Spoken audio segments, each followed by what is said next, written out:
பூவரசம் மரமே, புத்தி கொடு. மரத்தடியில் உட்கார்ந்த நிலையிலேயே தூங்கிக் கொண்டிருந்தார் பரமார்த்தர். திடீரென்று விழித்துக் கொண்டிருந்தார் பரமார்த்தர். திடீரென்று விழித்து எழுந்து, சீடர்களே, புத்தருக்கு போதி மரத்தடியில் ஞானம் பிறந்ததாம். அதுபோல் இப்போது எனக்கு இந்த பூவரசம் மரத்தடியில் புத்தி பிறந்துவிட்டது என்று மகிழ்ச்சியுடன் கத்தினார். அதைக் கேட்ட சீடர்கள், புத்தருக்கு ஒரு போதி, எங்கள் பரமார்த்தருக்கு ஒரு பூவரசம், புத்தி கொடுத்த மரமே நீ வாழ்க என்று அந்த மரத்தை சுற்றி வந்து வணங்கினார்கள். சீடர்களே, நாம் யாருடனாவது கூட்டு சேர்ந்து பயிர் வைப்போம், கொள்ளை லாபம் அடிப்போம் என்றார் குரு. பரமார்த்தரின் யோசனையை கேள்விப்பட்ட ஒருவன் அவர்களுடன் கூட்டாக பயிர் செய்வதற்கு ஒப்புக்கொண்டான். எப்படியும் குருவும் சீடர்களும் ஏமாந்து விடுவார்கள் என்று நம்பினான். கூட்டு வாணிகம் என்பதால் மண்ணுக்கு மேலே விளைவதை ஒருவரும் பூமிக்கு கீழே கிடப்பதை இன்னொருவரும் எடுத்துக்கொள்ள வேண்டும். அப்போதுதான் இருவருக்கும் லாபம் சமமாக இருக்கும். உங்களுக்கு பூமிக்கு கீழே விளைவது வேண்டுமா, மேலே கிடைப்பது வேண்டுமா என்று கேட்டான் கூட்டாளி. குருவும் சீடர்களும் தனியாகச் சென்று யோசித்தார்கள். குருவே, பூமிக்கு மேலே இருப்பது வேண்டாம், அதை யார் காவல் காப்பது? பூமிக்கு அடியில் இருப்பதையே எடுத்துக்கொள்வோம், எல்லாம் பத்திரமாக இருக்கும் என்றனர் சீடர்கள். சீடர்கள் பேச்சை நம்பிய பரமார்த்தரும், பூமிக்கு கீழே இருப்பது எல்லாம் எங்களுக்கே என்று கூறிவிட்டார்.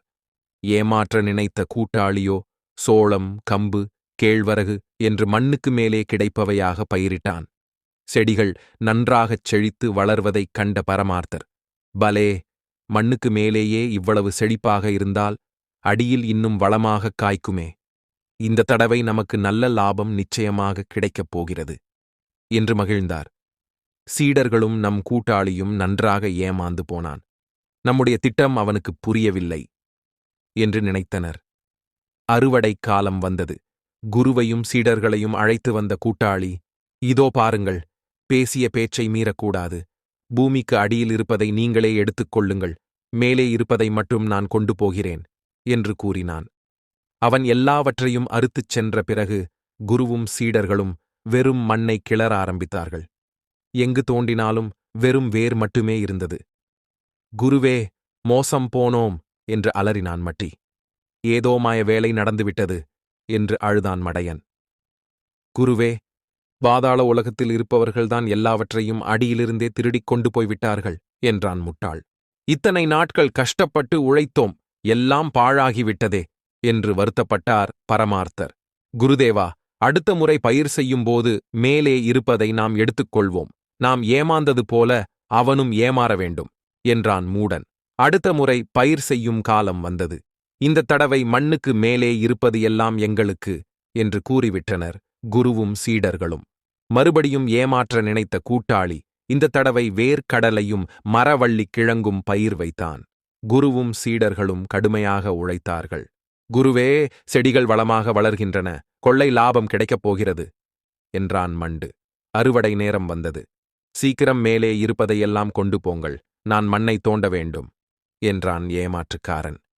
செடியில் ஒன்றுமே காய்க்காததைக் கண்ட சீடர்கள் வாயிலும் வயிற்றிலும் அடித்துக் கொண்டனர். குருதேவா, இந்த தடவையும் மோசம் போய்விட்டோம் என்று கண்ணீர் விட்டான் மட்டி. இரவு பகலாக காவல் காத்தும் பயனில்லாமல் போச்சே என்றும் புலம்பினான் மடையன். இது ஏதோ சைத்தான் வேலையாகத்தான் இருக்கும் என்றான் முட்டாள். பரமார்த்தர் தனிமையில சிந்தனை செய்து ஒரு முடிவுக்கு வந்தார். சீடர்களே, இது சைத்தான் வேலையுமல்ல, சனீஸ்வரன் வேலையுமல்ல, எல்லாம் நான் செய்த தவறுதான் என்றார். என்ன, நீங்கள் செய்த தவறா? என்ன அது என்று சீடர்கள் வியப்போடு கேட்டனர். மரத்தடியில் படுத்து தூங்கிய போது புத்தி வந்ததாக கூறினேன். அது தவறு. அந்த மரம் பூவரசம் மரம் இல்லை என்பதுதான் நேற்றுதான் தெரிந்தது. வேறு ஏதோ ஒரு மரத்தடியில் மாறிப்போய்த் தவறுதலாகத் தூங்கிவிட்டேன்.